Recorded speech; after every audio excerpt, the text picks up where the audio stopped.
my computer. Ya estamos grabando, ¿vale? Ok. Buenísimo. Bueno, pues vamos a empezar. Muchísimas gracias por estar acá. Vamos a platicar de estos, insisto, dos mitos vampíricos que son indispensables, sobre todo para entender mucho de lo que es la narrativa vampírica que ha venido acompañando a la humanidad. Acuérdense que el vampiro es el reflejo del ser humano, ¿no? O sea, nos viene acompañando de toda la vida, sobre todo por esta preocupación que tenemos por el más allá. Tenemos ese miedo por la muerte y el vampiro se ha posicionado en más de un sentido, pues como esa figura que viene a representar esta sensación vampírica. Entonces, bueno, vamos a hablar de unas cosas muy importantes, pero el día de hoy, en lo particular, de este vampiro, ¿no? Este que es, a mí me parece que es un meme, ¿no? Vamos a hablar acuérdense que son 4 sesiones las que vamos a tener. El día de hoy es Drácula de Bram Stoker.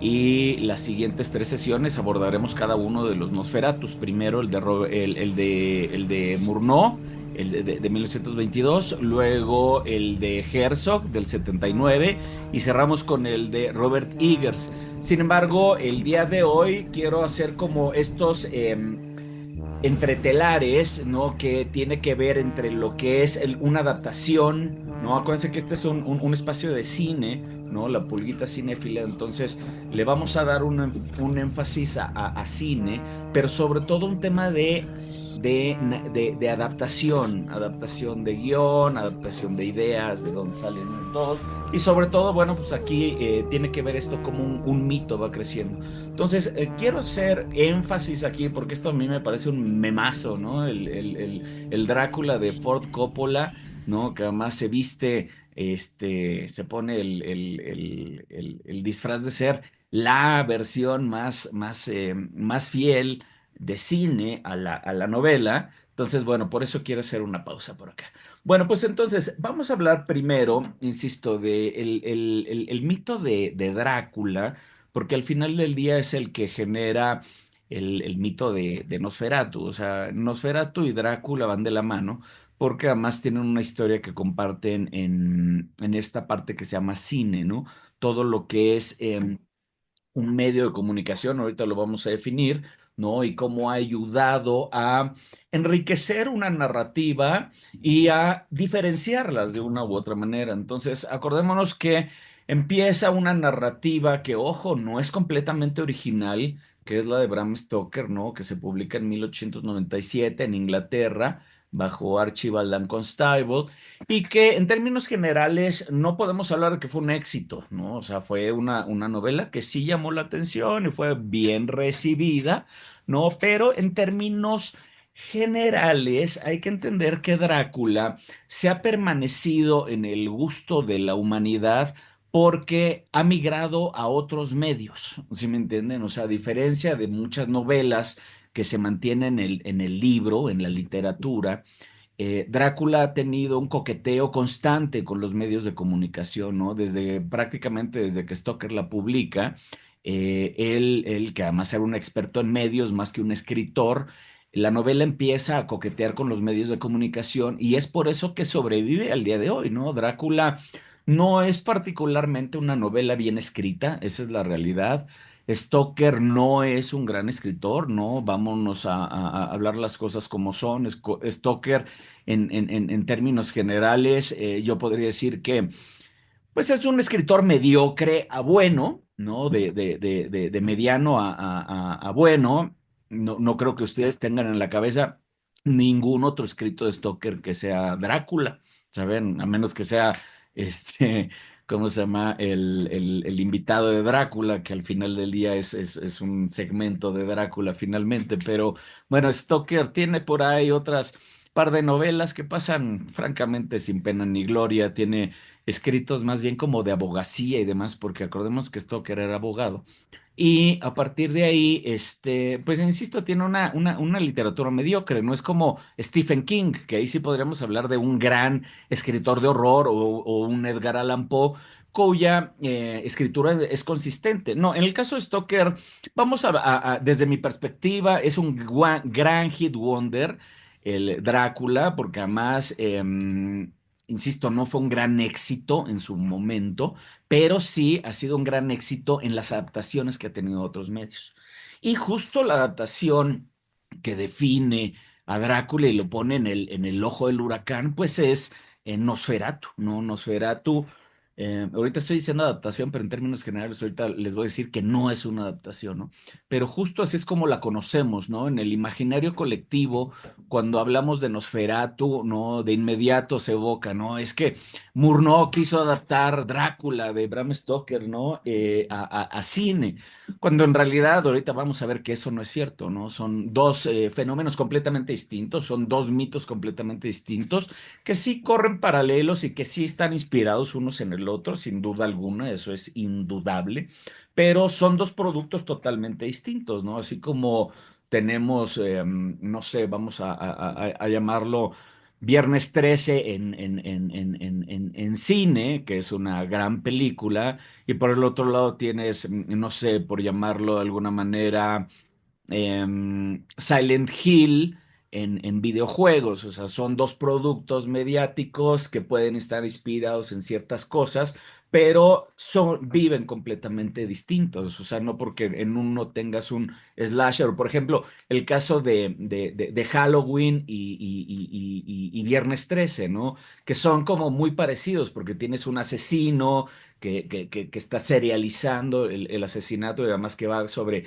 chicas virginales. Acuérdense que siempre van matando a todas las que tienen sexo, ¿no? En las películas de los ochentas, y la virginal es la que sobrevive. Esa es una fórmula que se repite una y otra vez, y no puedes decir que Halloween y Viernes 13 es copia una de la otra. Claro, hay similitudes, ¿no? Pero eso es justo lo que pasa con Nosferatu y Drácula, ¿no? Hay muchas similitudes, ¿no? Y además la gente, sobre todo los medios de comunicación, se han encargado de propagar esta idea de que Murnau quiso adaptar Drácula al cine, lo cual, insisto, es completamente falso. Entonces, para entrar a ese tema, ¿no? Que es el Eh, tema. Enrique, Dígame, perdona, dígame, dígame, dígame. ¿puedo yo decir algo? Por favor, por favor. No te veo, Em, discúlpame, porque tengo aquí una pantalla, no sé vale. qué. Bueno, es igual. Eh, yo no estoy totalmente de acuerdo, si se me permite, yo no estoy totalmente de acuerdo contigo en lo que dices, ¿Está bien?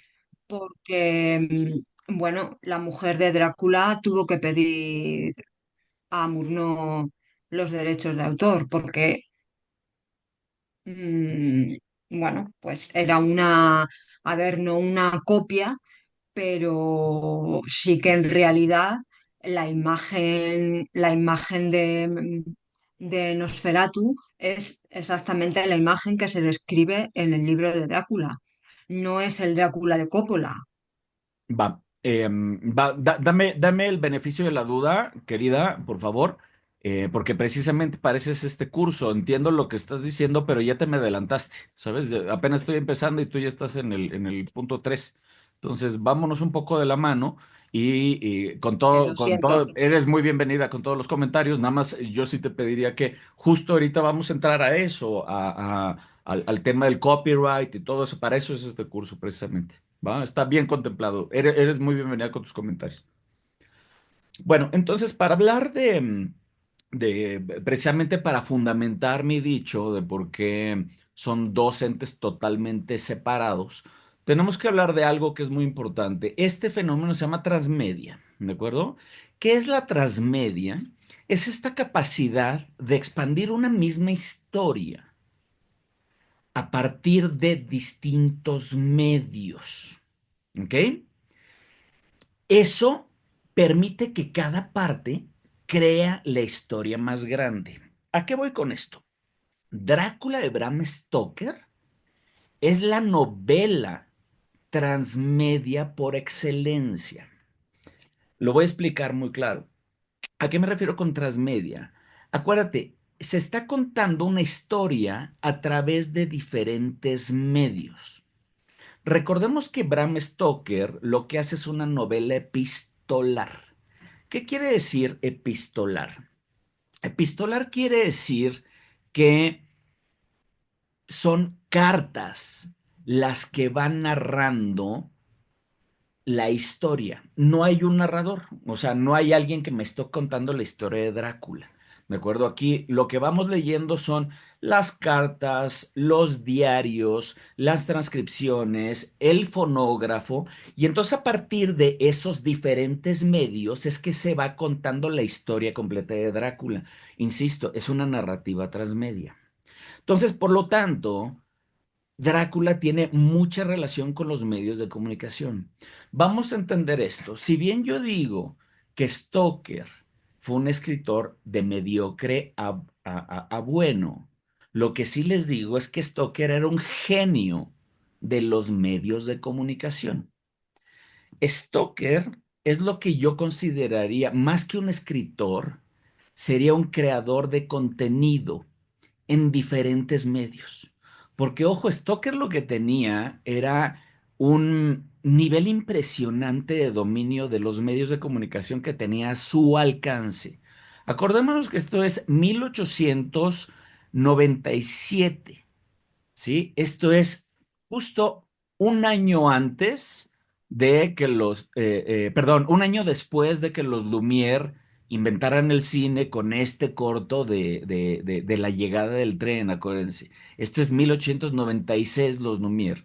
Entonces, Bram Stoker no le toca el tema del cine, o sea, los medios de comunicación como nosotros los entendemos, Stoker apenas estaba iniciando en ellos. ¿Qué es lo que tenía Stoker a la mano y que dominaba?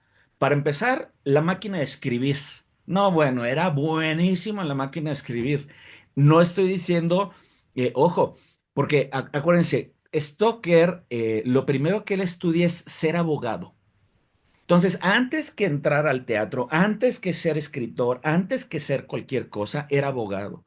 Y era buenísimo en el tema de la máquina de escribir, porque además él, su primera chamba, ahora sí, que fue en el municipio estaba en Dublín, ¿no? En Irlanda. Y ahí estuvo trabajando, pues capturando cosas. Y su primer libro es de abogacía, ¿sabían? O sea, tenía que ver con esto, pero su verdadera pasión estaba en hacer reviews teatrales, o sea, porque a él el teatro le encantaba. Entonces, trabajaba ahora sí que en una causa aburrida, porque su papá también era abogado, ¿no? Entonces, él, ya saben, por tradición familiar le toca ser abogado, pero su pasión estaba en el teatro. Y entonces él escribía, ¿no? Reviews, además muy bien escritos, de teatro y sobre todo ahí empezó con una carrera muy importante él como reportero. Entonces él era buenísimo reporteando acerca del entretenimiento, ¿no? Y hacía unos reviews excelentes, hasta que un buen día llega un tipo que se llama Henry Irving ahí a Irlanda a dar una obra de teatro en la cual Stoker se vuelve loco. Cuando digo se vuelve loco, se los digo en serio, o sea, es un nivel de obsesión impresionante y hace un review, ¿no? En el periódico, porque ese es el otro medio que él utilizaba, no máquina de escribir, también periódico. Entonces publica un review estupendo acerca de esta obra de teatro, de tal grado, de tal magnitud, que el mismo Henry Irving la lee, se enamora de la review y le dice, me contratan a este cuate a como dé lugar, lo quiero aquí trabajando para mí. Y en ese momento Stoker se convierte en un empleado más fiel que he conocido en toda mi vida. No he conocido un empleado más fiel que Stoker, ¿no? De Henry Irving. Y literalmente empieza una conexión muy importante entre estos dos personajes porque Stoker se convierte en el gerente del Teatro Liceo en Inglaterra. El Teatro Liceo era el teatro más importante del Imperio Británico. Recuerden que estamos hablando de la época victoriana, ¿no? El momento cumbre del Imperio Británico, la reina Victoria, de ahí que se llame la época victoriana. Entonces, el Teatro de la Reina, donde iba ella a disfrutar, ¿no? Y donde veían cosas de Shakespeare y demás, era el Teatro Liceo. Y el primer actor del Teatro Liceo era Henry Irving. Entonces Stoker de inmediato, ¿no? entra a la crema innata de Inglaterra. Esa es la realidad y se convierte por 30 años en un empleado excepcional, excepcional del Teatro Liceo. Y él se convierte en un hombre de teatro. No nada más con el tema del review, se convierte en el, ¿cómo se llama? En el asistente personal de Henry Irving, ¿no? Que además, bueno, imagínense a Henry Irving siendo el primer actor del imperio más importante del planeta, ¿no? El tipo no podía ser más sobrado, o sea, era insufrible, ¿de acuerdo? Y a Stoker lo trataba como perro, literalmente. O sea, cuando leemos las biografías de Stoker, la relación con Irving, literalmente se habla, hay hasta caricaturas, ¿no? De que lo trataba como perro, lo trataba terriblemente mal. Y Stoker, sin embargo, era un tipo no nada más talentoso, sino fiel y además con una reverencia total hacia Henry Irving. O sea, una reverencia absoluta. O sea, no le importaba que lo tratara mal, él lo admiraba muchísimo. Entonces ahí hay una relación muy interesante que podría ser, ¿no? Con diferentes tintes a los cuales no quiero entrar. Pero bueno, al final del día, esa posición tan importante le da acceso a Stoker a los medios. ¿A qué me refiero con los medios? Acuérdense, se acaba de inventar el telégrafo. El telégrafo era la locura. Imagínense poderse comunicar en la distancia, ¿no? Con un tema que se llamaba electricidad. Y Stoker lo utilizaba. ¿Para qué? Pues para sacar ventas de la temporada o tenemos que ir a giras, ¿no? Porque además, si alguien se organizaba de las giras, era Stoker. Stoker era como el gran productor de todo lo que sucedía en el Teatro Liceo. No nada más le servía, insisto, de el asistente a Henry Irving, sino se encargaba del detrás de las cámaras, del maquillaje, de las secuencias. Era un hombre de medios. Y al mismo tiempo, pues utilizaba, insisto, el telégrafo. Oye, que necesito una gira en Estados Unidos. Puta, pues entonces hay que usar el telégrafo. Oye, que necesito, llevaba evidentemente notas de todo llevaba notas, porque imagínense tener ese tipo de jefe. Entonces, Stoker lo que empieza a hacer es un nivel excepcional de uso de los medios de comunicación. Y eso incluye también los medios de transporte. Porque acuérdense, ahorita ustedes tenemos ahorita a Silvia en España y nosotros tenemos estás en Guadalajara, yo estoy aquí en el desierto de los Leones, ¿sabes? O sea, todo el mundo estamos repartidos, se llama la tecnología. Los medios nos permiten conectarnos, pero los medios en ese entonces, 1897, bueno, pues era tómate un tren, ¿no? Y te tienes que saber todos los itinerarios, a qué hora sale este tren, a qué horas llega, ¿por qué? Porque él tenía que ser, no, imagínense el nivel de estrés de ser él, insisto, el asistente personal de Henry Irving. Entonces, a lo que voy con todo esto es que todo esto se ve reflejado en Drácula, porque la novela Drácula es esto que les estoy contando. ¿No? Son viajes en trenes, son cartas, son periodicazos, son telegramas. Insisto, es una novela, ¿no? Que se va construyendo una narrativa a partir de los medios. Entonces, por eso es importante entender lo que es un medio y lo que es la transmedia. La transmedia lo que me va a ayudar, insisto, es a contar muchas historias, a lo cual Stoker estaba muy, muy acostumbrado, porque si algo sabía hacer él, era utilizar los medios de comunicación. Entonces, bueno, ahora, en la novela, ¿no? Se marca un punto que es fundamental entender, sobre todo en la relación con Nosferatu, ¿de acuerdo? Nosferatu es un hijo de Drácula. Ahorita vamos a profundizar en ello y sobre todo en las siguientes sesiones, cuando ya ahondaré en temas de Nosferatu, ¿no? Por ejemplo, en el tema de Murnau y la demanda esta que decías, Silvia, la vamos a abordar de lleno la siguiente semana porque es justo, ¿no? Esta batalla legal que bien mencionas entre la viuda de Stoker. Sin embargo, en el tema insisto, como son dos mitos que van paralelos, Nosferatu sale directamente de Drácula. Ojo, Nosferatu no es una adaptación de Drácula. Es una inspiración. Son dos cosas totalmente distintas. Lo veremos la siguiente semana. Pero ojo, eh, Alvin Grau, que en realidad es el genio detrás de Nosferatu, porque ojo, si bien Frederick Murnau la filmó, es el director, ¿no? Es el que puso la visión, ¿no? De todo eso. El que está detrás del proyecto de Nosferatu, que ya lo veremos la siguiente semana, es Alvin Grau, ¿no? Que Alvin Grau era un ocultista. Antes que ser cualquier otra cosa, era ocultista. Esto es, él estudiaba cuestiones ocultas, ¿no? Que tienen que ver con el diablo, que tienen que ver con conocimientos ocultos, etcétera, etcétera. Y él lo que quería hacer era una productora que contara historias ocultistas. Entonces se topa él con la novela de Bram Stoker, dice, wow, aquí hay algo, está increíble la novela, o sea, me encanta, pero la voy a adaptar como yo quiera. Y ahí, ojo, ahí hay un rompimiento.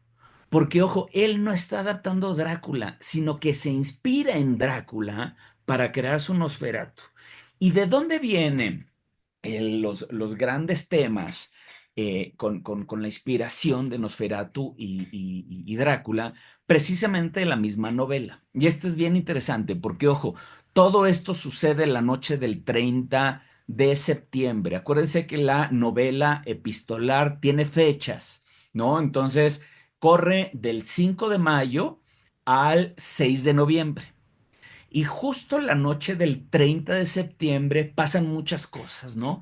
Es el momento, ustedes seguramente lo tienen muy claro, donde se juntan Mina con Jonathan, está también Lord Goldamin, está también el doctor Seward, está también Quincy Morris, evidentemente está el doctor Van Helsing, es de noche, se juntan, ¿no? Y Van Helsing les está contando quién demonios es Drácula, ¿de acuerdo? Y aquí es el origen de Nosferatu. Porque, ojo, aquí se menciona la palabra Nosferatu y, ojo, se menciona dos veces la palabra Nosferatu en la novela de Drácula. Acuérdense, 1897 se publica. Nosferatu de Murnau sale en 1922.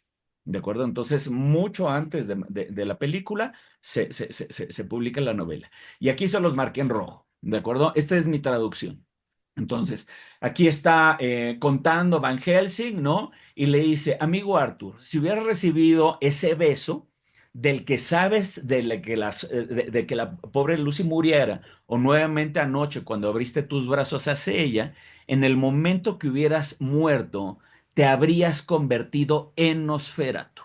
Esa es la primera parte en que Stoker utiliza la palabra Nosferatu, que es después de que Arthur, ¿no? Le clavó la estaca a Lucy, la mató, ¿no? Literalmente, ahora sí la mata, porque acuérdense, cuando son vampiros, son no muertos. Eso quiere decir que ni están vivos ni están muertos, pero una vez que le clava la estaca a Arthur y le cortan la cabeza, en ese momento ya se libera la maldición, porque es una maldición, ¿no?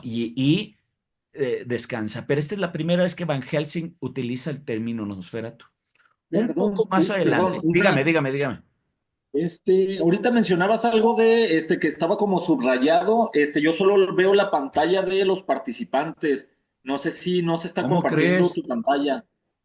No, pues les había dicho que sí estaban viendo y me dijeron todo el mundo que sí. Yo tengo, hable, Sí, hable, pero hable. justo como cuando empezaste a grabar, como que hiciste el switch y ya no se puso. A ver. Listo, ahora sí.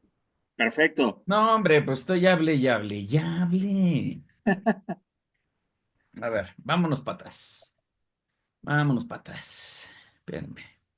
Bueno, entonces, se las voy a poner mejor en Canva, donde originalmente la hice, porque creo que ahí está más rica.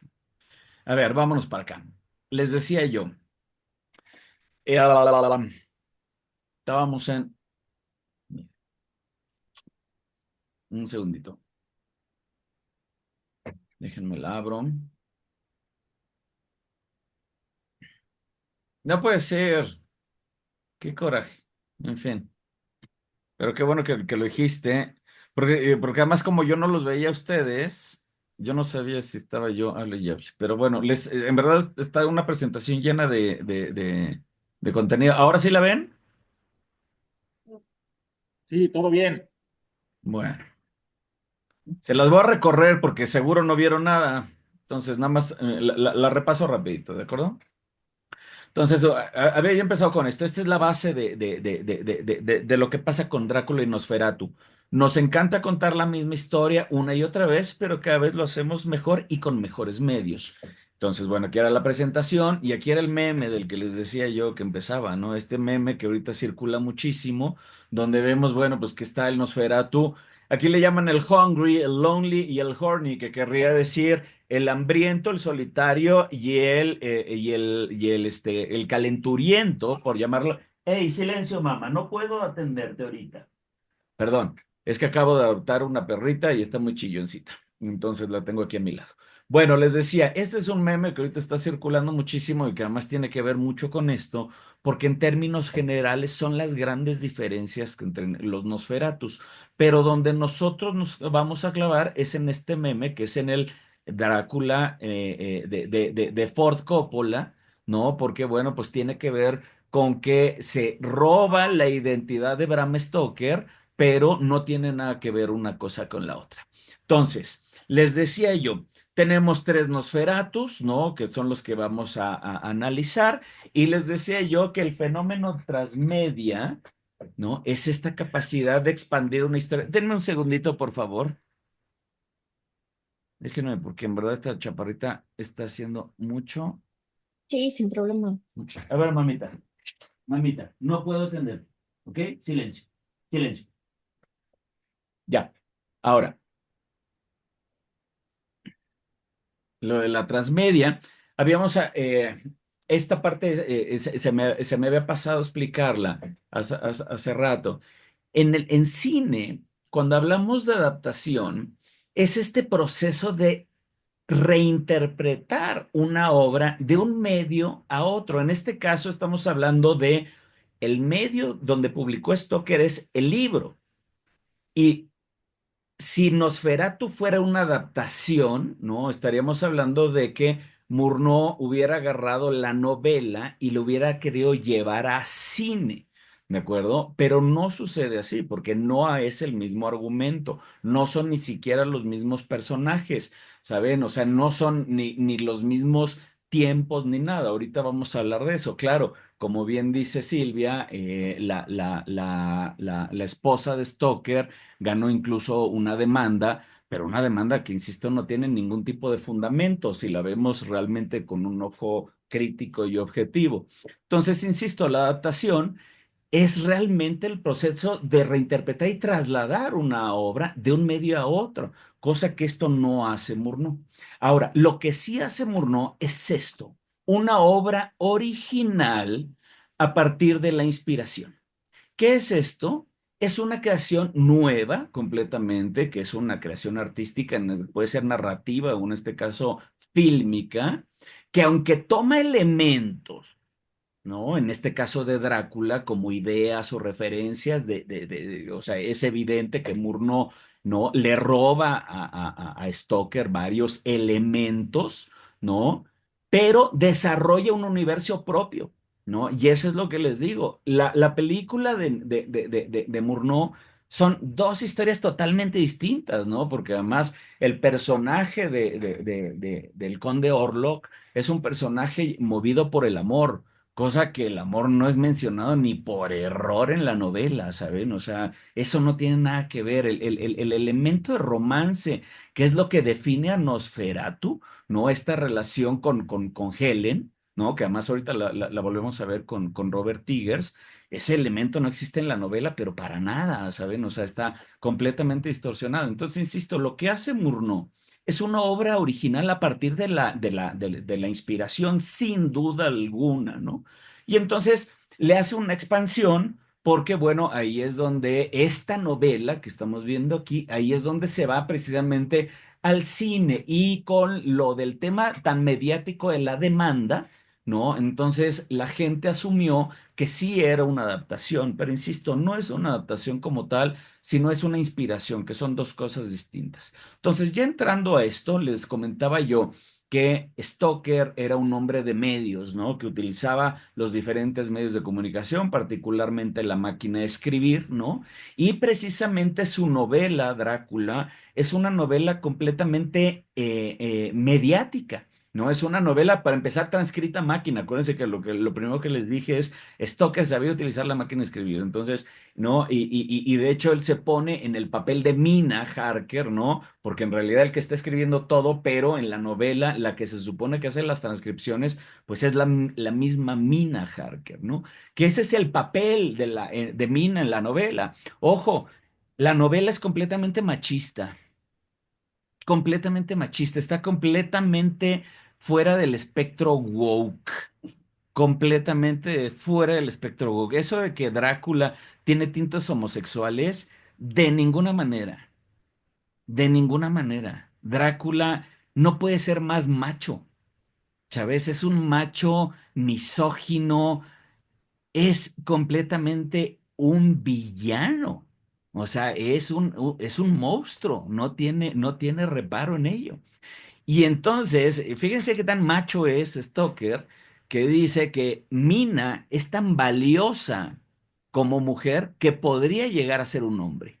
Eso no lo digo yo, está clarísimo en el texto, ¿saben? Es un texto completamente machista, ¿saben?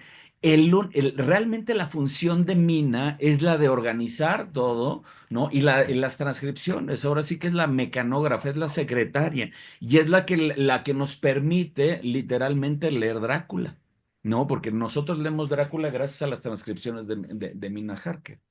Insisto, si Nosferatu fuera una adaptación, se verían los medios de comunicación tan importantes en la narrativa. Insisto, la narrativa de Stoker se cuenta a través de los medios de comunicación, el telégrafo, no, las cartas, los periódicos.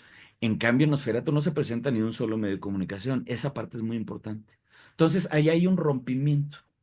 Luego, tenemos que Drácula, insisto, se publica en 1897, un año después ahora sí que la llegada del tren, ¿no? De los Lumière, ¿no? Y aquí es donde entrábamos a lo que les decía yo. En el capítulo 16 está sentado en esta mesa que les decía yo, que está Van Helsing con todo el mundo, y esto es lo que decías, Edgar. Ahí está lo subrayado, ¿no? La primera parte, ¿no? Donde dice Nosferatu, es lo que dice Van Helsing, ¿no? Si tú le hubieras aceptado ese beso a Lucy, te hubieras convertido en Nosferatu. No dice más, nada más dice te hubieras convertido en Nosferatu. Entonces, uno asume que está hablando de vampirismo. Luego, un poco más adelante, en el capítulo 18 vuelve a hacer la referencia. Los Nosferatu no mueren como las abejas, haciendo esta referencia importante, ¿no? De que es un vampiro, ¿no? Son las dos veces que referencia al Nosferatu. Y ojo, viene una parte muy importante. El Drácula de Stoker es un Drácula completamente satánico. Es alguien que tiene un pacto con Satanás. Es un mago, ¿no? Es un necromán, necromancer. Se me fue la traducción, discúlpenme. Bueno, que tiene tratos con los muertos, ¿saben? O sea, hace adivinación a través de los muertos, ¿no? Y es gracias al poder que el vampiro adquiere del mismísimo diablo. Entonces, esta parte es importante porque esa es la única conexión que tiene Nosferatu con la novela. Esto que estamos viendo aquí es el famoso contrato Knock-Orlok, ¿no? Que es el famoso contrato que generan entre el loco, que en este se supone que es Renfield, ¿no? Y el conde Orlok, ¿no? Es un contacto que está lleno de simbolismos agnósticos y demás, ¿no? Entonces, esta parte es muy importante porque esta es un poco la esencia de ese Nosferatu, ¿no? El Nosferatu, insisto, de Murnau es un Nosferatu diabólico, ¿no? Que es justo lo que estamos viendo ahorita con este nuevo, el de Robert Eggers, ¿no? Ahí sí lo volvemos a ver como Robert Eggers retoma el tema del satanismo, pero, insisto, son las dos cosas que hay que ir como machacando para entender como las diferencias entre novela y película.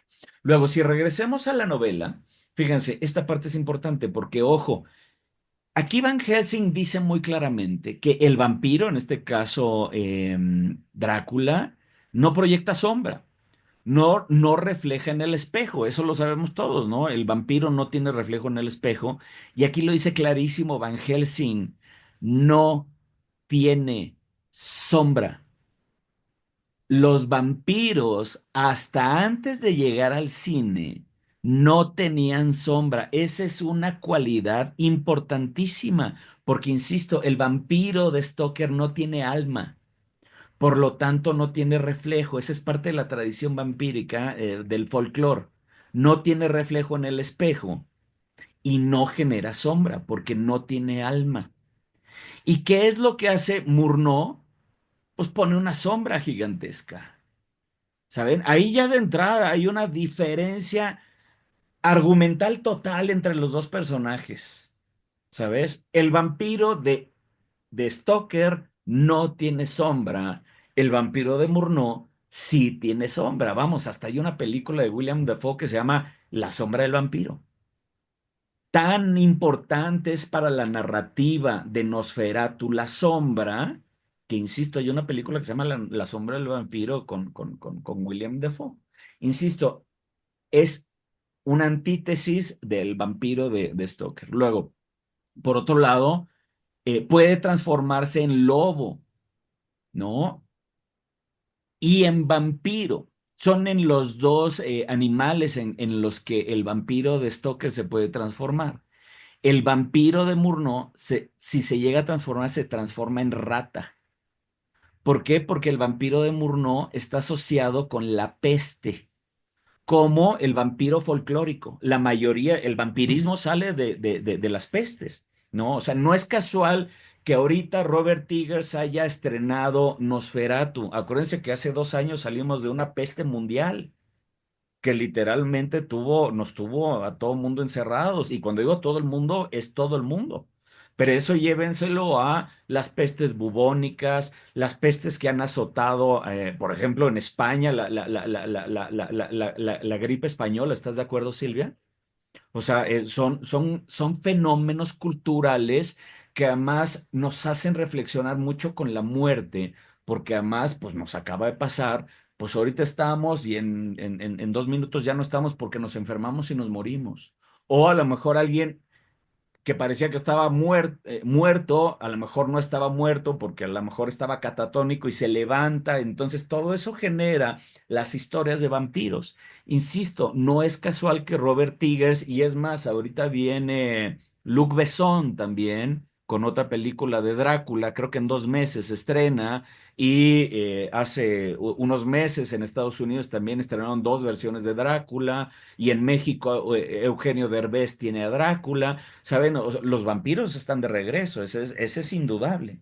Y siempre vienen de la mano con las pandemias. Entonces, el vampiro de Nosferatu se relaciona más con la rata, ¿no? Cosa que en Stoker, insisto, es el lobo. En realidad, el vampiro de Stoker es más con lobo. El vampiro del cine es más con vampiro. Por ejemplo, Lugosi, ¿no?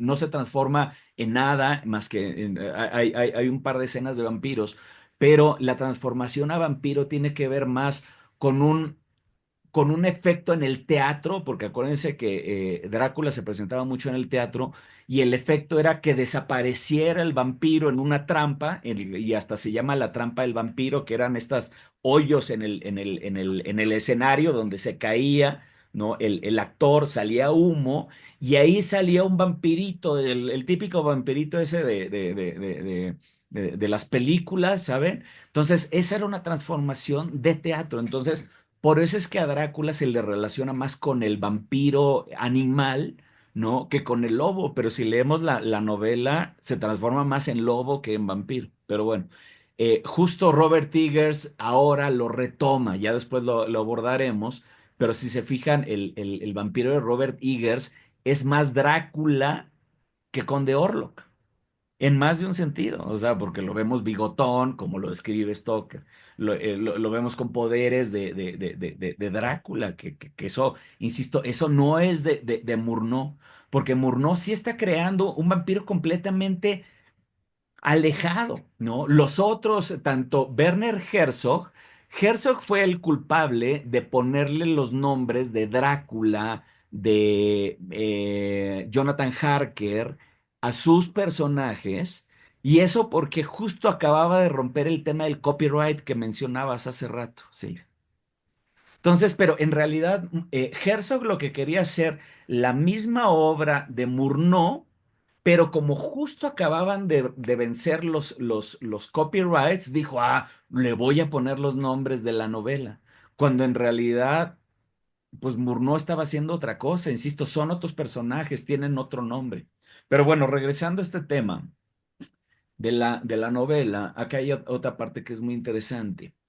Eh, Van Helsing nos habla en la novela que el conde Drácula sí camina en el día, ¿no? Y lo vemos en tres ocasiones en plena luz del día, ¿no? La primera de ellas es cuando Jonathan Harker se está rasurando. Esa famosa escena de cuando se está rasurando es de día en la novela, ¿sabes? Y cuando se corta es de día. De hecho, el conde Drácula creo que lo saluda, creo que le dice buenos días, ¿sabes? Y esa parte es importantísima porque, ojo, el vampiro de Murnau muere con la luz del sol. Esa es la gran diferencia narrativa entre Drácula y Nosferatu. El Drácula de Stoker sin ningún problema está a la luz del sol. Jonathan se lo vuelve a encontrar en Londres a plena luz del día y aquí lo dice, Van Helsing dice, su poder cesa, al igual que todas las cosas malignas al llegar el día. Claro, se le baja el poder, pero no quiere decir que muera. Esta parte es fundamental entenderlo, porque ojo, el que trajo a la narrativa del vampiro, que el vampiro muere con la luz del sol, fue Murnau. Esto literalmente no, el que lo saca a nivel narrativo es Murnau, no es de Drácula, ¿no? Entonces, Van Helsing continúa. Em, por momentos puede tener una libertad limitada, eso es lo que dice, ¿no? O sea, no tiene todos sus poderes, pero sobrevive a la luz del sol. Si no está en el lugar en el que está destinado, solo se transforma a mediodía, ahí lo dice clarísimo, se puede transformar al mediodía o al amanecer, ¿sabes? Esto nos lo está diciendo Van Helsing y está clarísimo, este es el capítulo 18, acuérdense. Luego, aquí es donde empieza la parte como confusa, porque Stoker lo que hace, acuérdense, Stoker al mismo tiempo no se inventa el Drácula. Stoker se roba un chorro de cosas de otros lugares. Stoker le roba a Polidori la noción del extranjero, del conde extranjero vampírico, ¿no? Esa idea la hizo Polidori. Luego de Carmila le roba mucho, ¿saben? O sea, le roba muchas cosas y además le roba mucho al folclore. Entonces, bien interesante porque, ojo, en su investigación, Stoker se llevó 7 años investigando.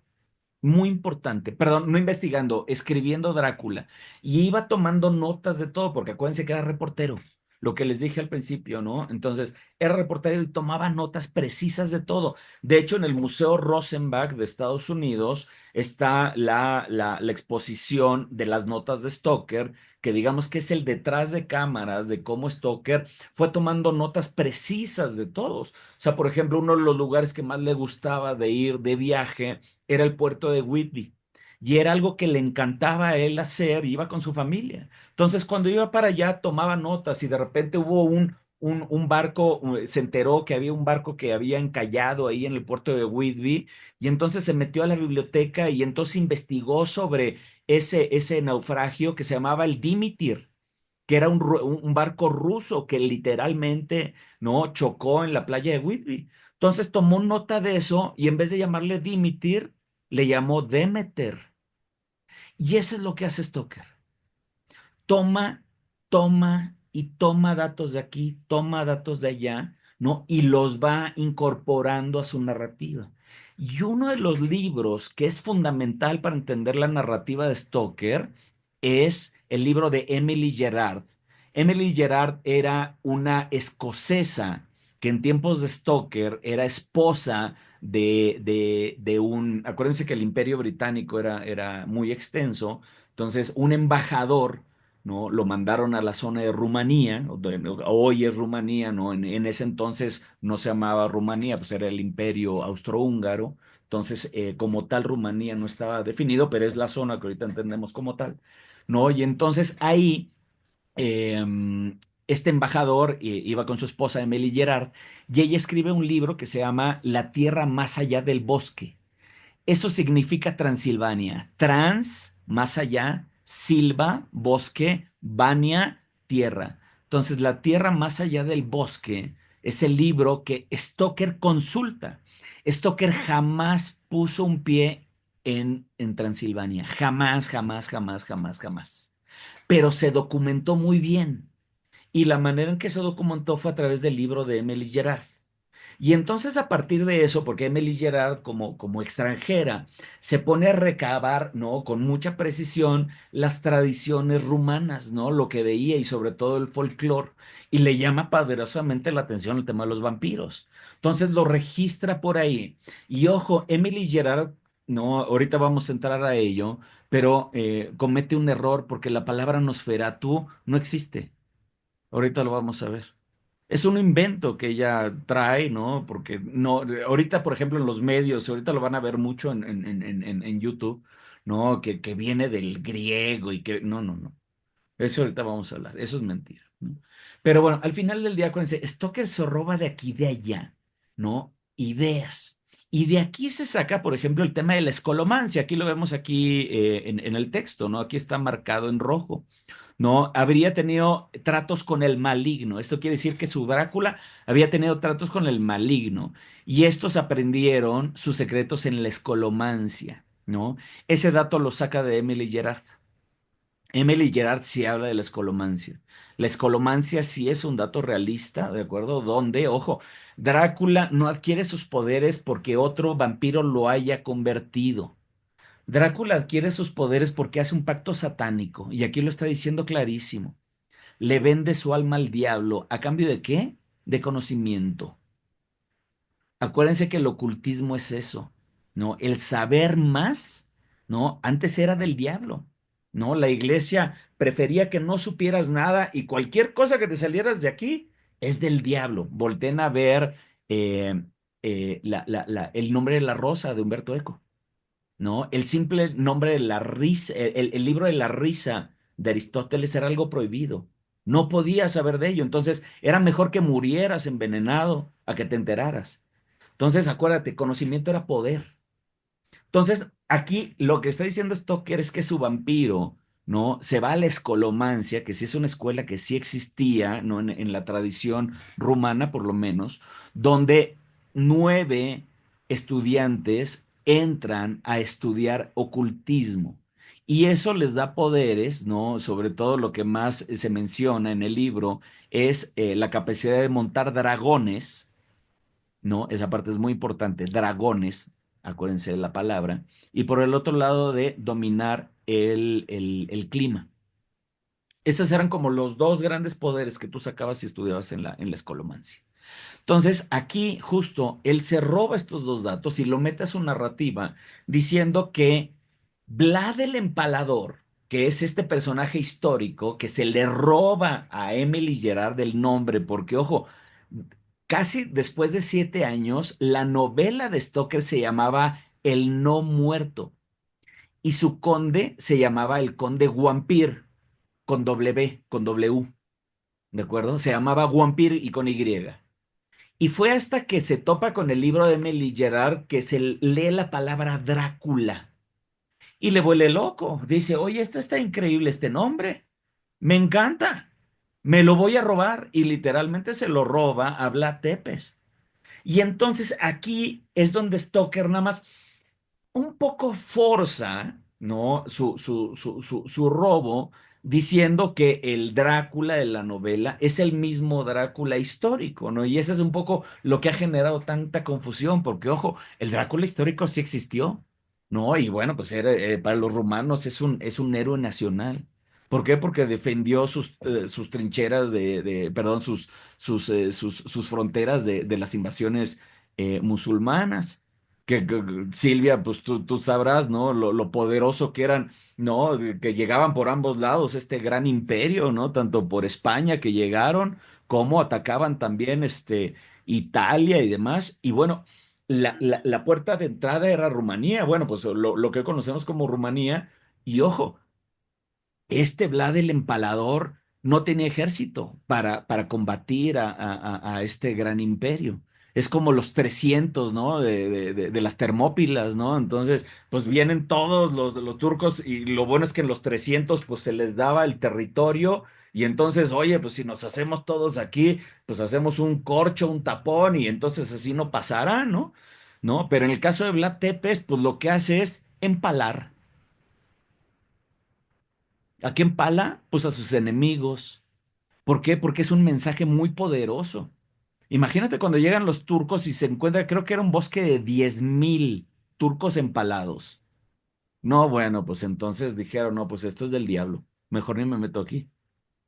¿Sabes? Entonces, acuérdense, se empiezan a crear las historias, las leyendas, ¿no? Eso, ¿no? Que además le da mucho orgullo al pueblo rumano porque defendieron su territorio con tal ferocidad, ¿no? Se queda en el boca en boca, Emily Gerard lo retoma, ¿no? Lo escribe por ahí la palabra Drácula y luego Stoker se la topa y dice, uy, esta palabrita me gusta, bingo, tenemos nombre. Y en las notas, insisto, de Bram Stoker, ahí dice Conde Vampir y está tachado Vampir y luego dice Drácula. Esa parte es fantástica. Entonces, acuérdense, Stoker mismo se roba una cantidad de datos, ¿no? Particularmente porque toda la narrativa de Stoker es un robadero de ideas, ¿no? Y que si me robo de acá y que si me robo de allá. Aquí, la escolomancia también se menciona 2 veces en la novela, ¿no? Esta es la segunda, ¿no? Otra vez el mismo Van Helsing diciendo que Drácula tenía un cerebro poderoso, un conocimiento sin igual y un corazón que no conocía el miedo ni el remordimiento. Incluso se atrevió a asistir a la escolomancia y no hubo rama del conocimiento de su época que no intentara dominar. Lo que quería Drácula es poder a través del conocimiento. Tan es así que le vende su alma al diablo. Ese es el motivo por el que Drácula es Drácula. Este señor que están viendo aquí es uno de los mejores estudiosos de Drácula, se llama David Scal, murió hace justo un año. Y David Scal, bueno, si algo hizo fue precisamente quitar todos estos mitos que hay alrededor de las cosas. Entonces, por ejemplo, en uno de sus libros, ¿no? Aquí nos dice que precisamente la palabra Nosferatu, ¿no? Que normalmente se cita como una palabra rumana, no aparece ni siquiera en los diccionarios rumanos. ¿Sabes? O sea, literalmente esta es una obra de Emily Gerard, ¿no? Que por ahí medio que entendió mal algo y medio que lo escribió, ya saben, teléfono descompuesto. Y Emily Gerard describe la palabra Nosferatu, pero no existe, no hay registros de Nosferatu. Entonces, a mí me llama mucho la atención porque, por ejemplo, ahorita que está tan de moda, ¿no? Nosferatu, yo veo mucho YouTube y la mayoría del contenido que dicen es que, pues, la palabra viene de origen griego y que tiene que ver como el portador de la enfermedad. No es cierto. ¿No? Así como tal, la palabra Nosferatu es un invento de Emily Gerard, ¿no? Ya después de así, bueno, los medios ya están diciendo otra cosa y les apuesto que al final del día, como es más popular aquella versión, pues se va a quedar aquella. Pero bueno, aquí lo vemos otra vez con David Scala que le dice, de Gerard Stoker literalmente se roba muchas cosas de las tradiciones de Transilvania y el controversial término Nosferatu, ¿no?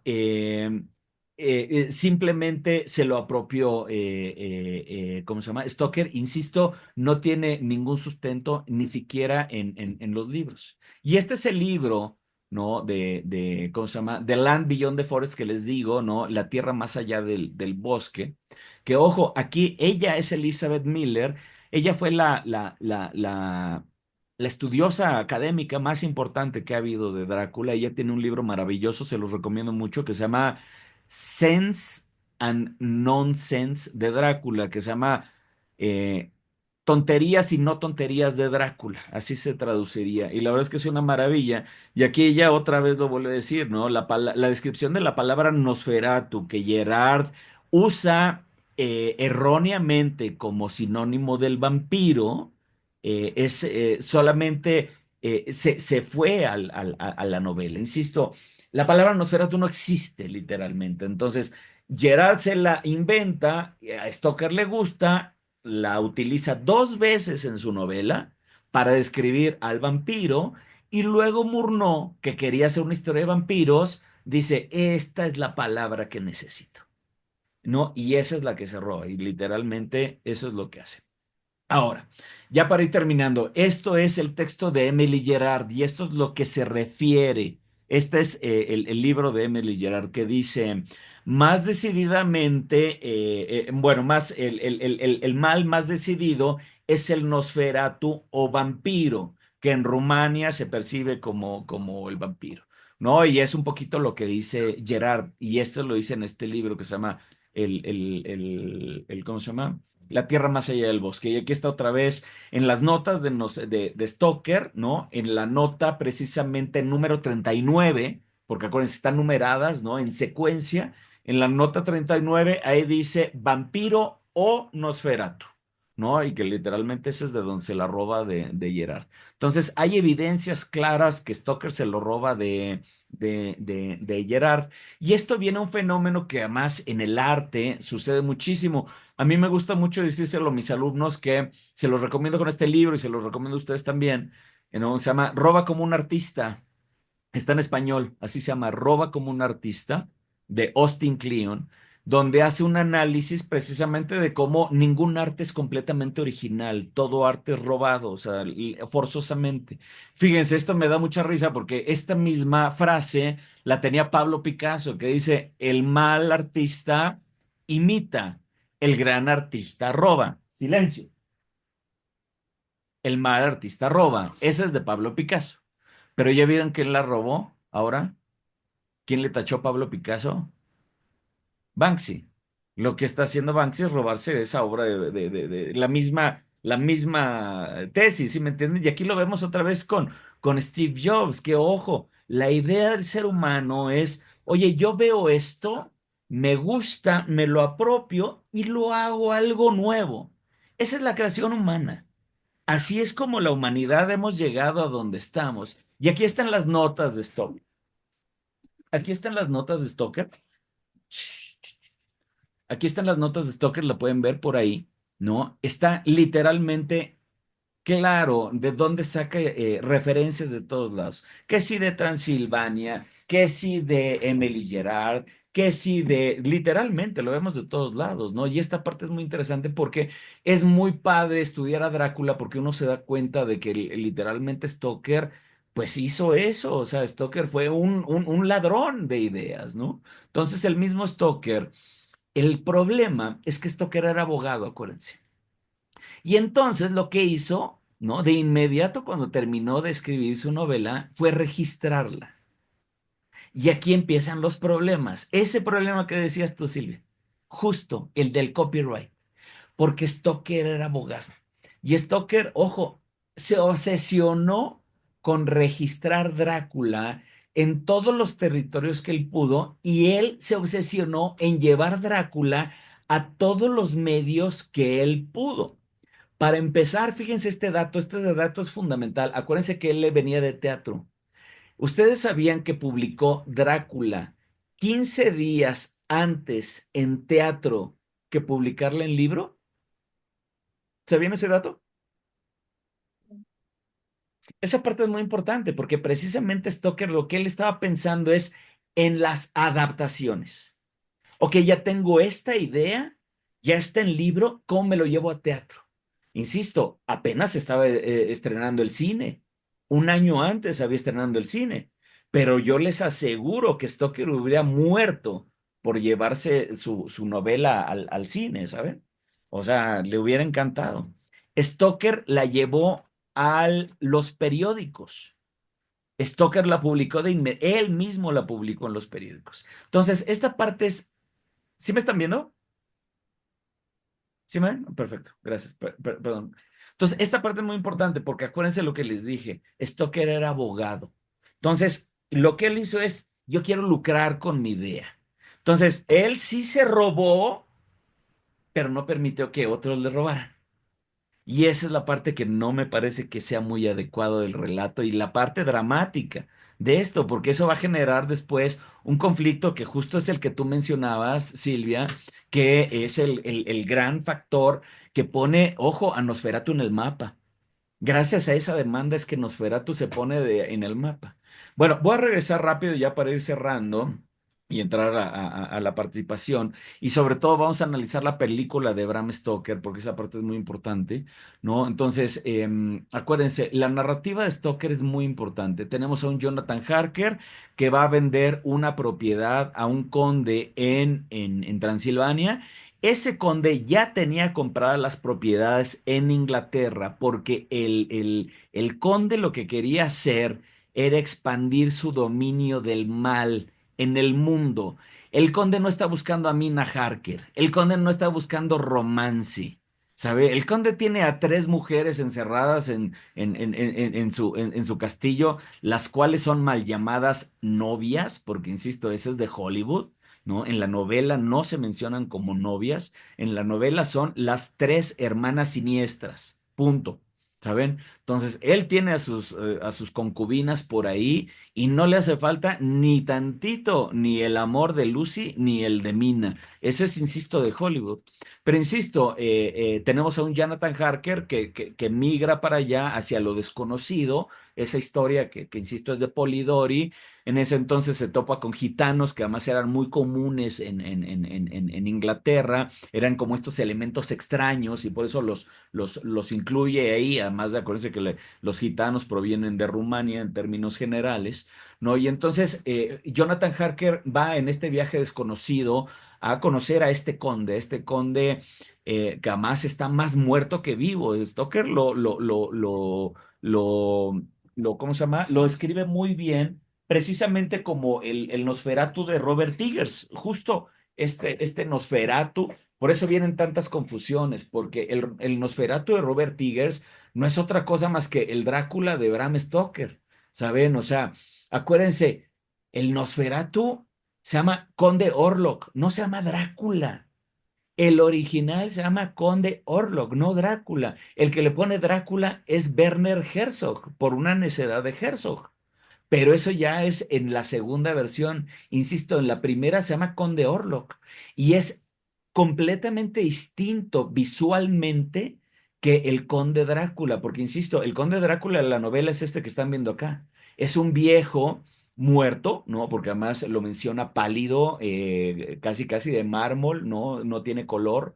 Él tiene un bigote, el famoso bigote que ahorita está causando sensación es el bigote de Stoker. ¿Por qué? Porque además Stoker lo relaciona más con el Vlad Tepes, ¿no? Que ya lo habíamos visto. Y el Nosferatu de Murnau es más una rata, más que un muerto. Entonces, y esto es importante porque acuérdense que el Drácula de Stoker es un Drácula demoníaco, es un Drácula que hizo pacto con Satanás, es un pacto, perdón, es un Drácula inspirado en Henry Irving. Acuérdense, Henry Irving, primer actor teatral tan importante, cuya obra más famosa y más recordada fue Fausto. Henry Irving, y aquí lo vemos en estas imágenes, ¿no? Interpretó a Fausto por mucho tiempo, durante los 30 años que Stoker prácticamente estuvo a su servicio. Entonces, el Drácula de Stoker es básicamente una representación de Henry Irving en más de un sentido. ¿No? Acuérdense, esto, y además esta era la gran obra, ¿no? Que se estrenaba en Inglaterra y bueno, toda la socialité iba a verla, entonces la presencia de Irving era apabullante. Entonces, insisto, el Drácula de Stoker nos recuerda más al Drácula más bien está inspirado a Henry Irving y sobre todo con estas partes faustianas por el tema de la escolomancia que les decía, ¿no? Que el vampiro de Murnau, que es más de rata. Entonces ya algo aquí pasa muy interesante porque, ojo, Murnau donde se queda es en la parte como del castillo, que es ahí donde causa un poco de confusión. Las dos narrativas ahí sí tienen algo que ver, ¿no? Donde, bueno, pues tienes a un tipo que va a vender una propiedad a un conde extranjero, bueno, pues ese es inevitable, ¿no? Y ojo, este castillo que están viendo ahí, ese castillo se publicó por primera vez en el libro de Emily Gerard, ¿no? Y ese castillo es el famoso castillo Bran, que está en Transilvania, que hoy por hoy es el castillo Drácula. Y ojo, ese castillo Drácula se lo roba Stoker otra vez del libro de Emily Gerard, pero si tú vas a Transilvania, Vlad Tepes creo que pasó una noche ahí. Ese no es el castillo de Drácula. ¿Sabes? Se llama el castillo Bran porque precisamente es algo ajeno. No es el castillo de Drácula y literalmente, porque una vez pasó una noche y Emily Gerard lo describe y Bram Stoker se lo roba, pues hoy por hoy se conoce como el castillo de Drácula porque además deja mucho dinero, pues que los turistas vayamos allá al castillo a indagar. Y ojo, y hasta aquí se quedan los paralelismos, porque acuérdense, mientras Harker está en el castillo, encerrado, ¿no? Mismo pasa con Hotter y Nosferatu, ¿no? El vampiro se muda. Lo que pasa es que los motivos para mudarse son distintos. Insisto, el conde Drácula se muda a Inglaterra para expandir su terror. O sea, él lo que quiere es salir de lo rural que es Rumanía, porque pues vive donde hay tres campesinos en kilómetros a la redonda y él se quiere ir al centro neurálgico del imperio más importante del mundo para expandir su ola de terror, transformando a todo el mundo en vampiros. Ese es el motivo del conde Drácula. Sin embargo, el de Orlok es Ellen. Orlok se muda a Alemania por Ellen. ¿Saben? Esas son las grandes diferencias entre una y otra. Insisto, son dos personajes totalmente distintos. Y hasta aquí se rompe un poco como la narrativa, porque acuérdense, aquí ya Drácula se va por su lado y Murnau también se va por el suyo. Mientras Drácula llega a Inglaterra, llega aquí a la famosa abadía de Whitby, donde por casualidad se topa a Lucy, que no a Mina, ojo, a la que se encuentra es a Lucy, y esa porque es sonámbula. Acuérdense que Lucy es sonámbula y se sale y, ay, justo acaba de llegar el conde y por casualidad se le encuentra y sacarrájatelas. Ahí es donde empieza un poco como la narrativa.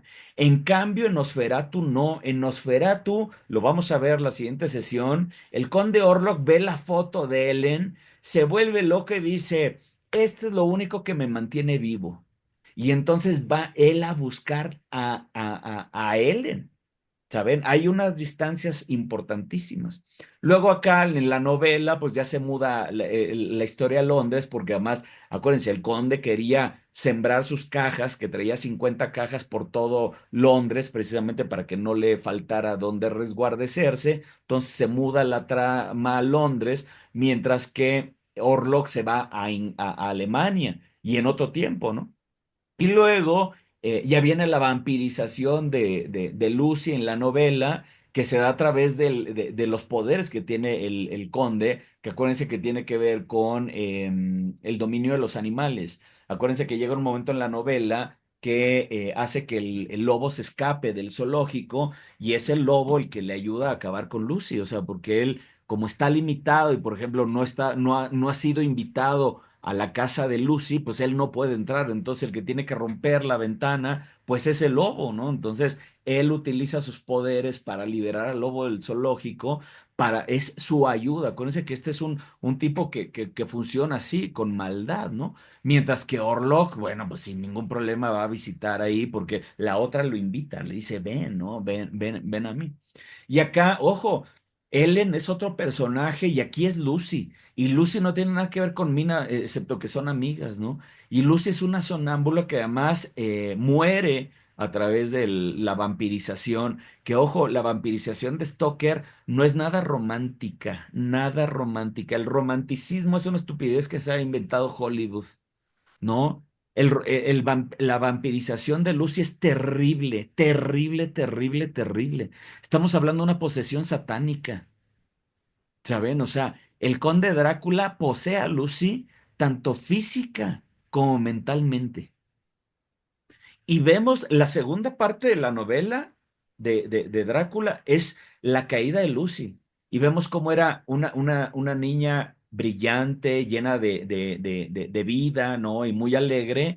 Y tiene un descenso, descenso, descenso, descenso, descenso hacia lo peor que es perder el alma. Porque acuérdate, la novela de Drácula es una novela satánica. Ellos hablan en todo momento de perder el alma. Mina Harker, cuando es vampirizada, ¿no? Y le pone, Van Helsing le pone la hostia en la frente. Acuérdense, ella dice impura, impura, porque estamos hablando de una cuestión de, Stoker habla de la lucha del bien y del mal. Ahí sí es blanco y negro. Mientras que el vampiro de Murnau es la plaga. Son dos cosas distintas. En cambio, acá, insisto, hay una vampirización que es horrible, porque además, ojo, lo más terrible de la novela de Stoker, de todo lo que sucede, que es muy malo, pues es la muerte de Lucy, porque encima de todo es donde vemos el horror. Imagínense, pónganse en este papel, en el papel de Arthur Holmwood. Acuérdense, Arthur es el novio de Lucy, ¿no? Entonces, él está profundamente enamorado de Lucy, están a punto de casarse, ¿de acuerdo? Y en eso irrumpe en su vida el conde Drácula. Y la novia está feliz, está radiante, que cae en desgracia, ¿no? Ahora es un ser del mal, que regresa después de la muerte a perseguir a Arthur. Imagínense lo que sería perder a un ser muy amado y que unos días después regrese la tumba a acosarnos.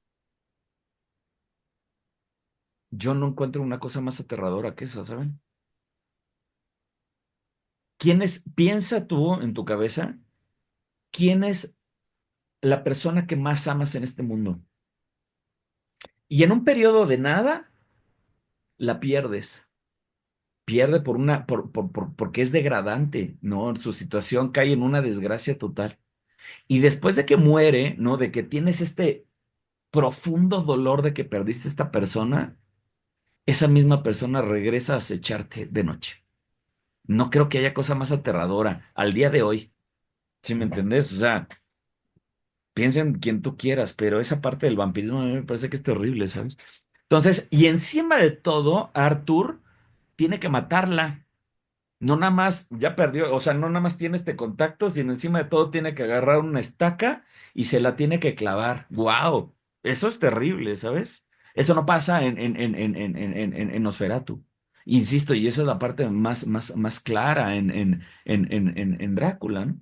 Entonces, bueno, pues finalmente Drácula se convierte después de la muerte de Lucy, se convierte en otra novela, ¿no? Porque ya es una corretiza, ¿no? Aquí ya es una persecución, aquí ya el terror ya queda un poco de lado, ¿no? Solo viene la vampirización de Mina, que insisto, también es muy fuerte, es muy degradante, es una posesión, ahí no hay romance, como el cine nos ha hecho creer, ¿no? Donde vemos a Drácula enamorado de Mina Harker, no, hombre, acá tenemos una violación, ¿no? O sea, el conde Drácula la somete, ¿no? Y la obliga a beber de su sangre, mientras que la otra pobre está luchando por su vida, ¿saben? Insisto, Drácula no es romántico, es de lo más macho que existe, es terriblemente humillante para la figura femenina. Entonces, aquí, a partir de eso, bueno, pues entonces ya tenemos un nuevo móvil donde los héroes ahora tienen que perseguir rápidamente a Drácula a través de todo lo que sabe hacer Stoker, que es tomar barcos, tomar trenes, saber los itinerarios, ¿sabes? Ahí es donde Stoker se vuelve loco con todo lo que él sabía, ¿no? De barcos, trenes y de todos, para llegar finalmente a Transilvania y acabar con el conde Drácula. Entonces, esa es la novela. Y ya para terminar, quiero hacer un... ¿Vamos bien hasta aquí? Sí. ¿Quieren hacer alguna pausa? ¿Quieren comentar algo ahorita? Voy a entrar rápido. Vale la pena hacer esta pausita porque voy a entrar a esta película porque me parece muy importante hablar de ella. Todo bien por acá, ¿Todo bien? Silvia, todo bien. Y hay algunas cosas en las a ver, toma nota que de no ellas, por favor. Toma nota de sí, ellas y las discutimos porque no quiero que te quedes con nada. no, a ver si a lo mejor tú eres el experto, yo no, pero como he estado haciendo la tesis también sobre Drácula, pues mm, me Con todo el gustaría, gusto sí que también te puedo dar la bibliografía para que no creas que soy yo el que estoy inventando, ¿de acuerdo? no he pensado eso en ningún momento. No te preocupes, no te preocupes. Además, hago ese tipo de bromas, no te preocupes. Bueno, entonces, ahora viene una parte que es muy importante, ¿no? Que, ojo, aquí, esta película en 1992, acuérdense, Drácula se ha llevado muchas veces al cine, ¿no? En más de una vez, pero nunca de manera fiel, ¿no? Nunca se ha llevado una adaptación de la novela al cine de entrada, porque siempre han dicho que es infilmable, lo cual a mí me parece una tarugada, porque si El Señor de los Anillos se filmó y se filmó de manera maravillosa, no veo por qué no una novela tan mediática no se pueda filmar. Pero lo que pasa, la realidad es que es un tema de copyrights, ¿no? Porque mucha gente no sabe, pero Drácula nunca tuvo derechos de autor en Estados Unidos, por ejemplo, ¿no? Stoker nunca terminó de registrar su novela en Estados Unidos. Aquí en América nunca ha tenido copyrights.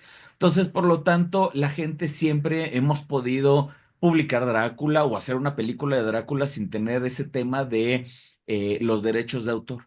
Cosa que no pasaba en Europa, porque en Europa, pues siendo una comunidad mucho más unida, por ejemplo, en el caso de Stoker, Stoker sí alcanzó a registrar su novela tanto en Inglaterra como en Europa, pues le quedaba cerca. Entonces sí alcanzó a registrar allá y por eso es que la persecución que decía Silvia, que vamos a ver en la siguiente clase, bueno, la siguiente sesión no es clase, se puede llevar a cabo y sobre todo en Alemania, ¿no? Ahí es donde hace eco, ¿no? La puja del Stoker State, porque sí era un plagio, ¿no? Y entonces es por eso es que se demanda que se destruyan todas las películas, sobre todo en Europa, pero las que llegaron aquí a América se salvaron precisamente porque aquí no tenía copyrights. Entonces, es por eso es que hoy podemos ver Nosferatu, ¿no? Porque se salvan un par de copias, creo que una en Argentina y una más en Estados Unidos, si mal no tengo,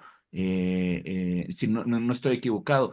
Ahora, ninguna de ellas es original porque los subtítulos originales y el score original se perdieron en el tiempo, se quemaron con esas copias. Sin embargo, bueno, pues se han tratado de hacer reconstrucciones. Eso en el tema de Nosferatu, que ya después lo veremos.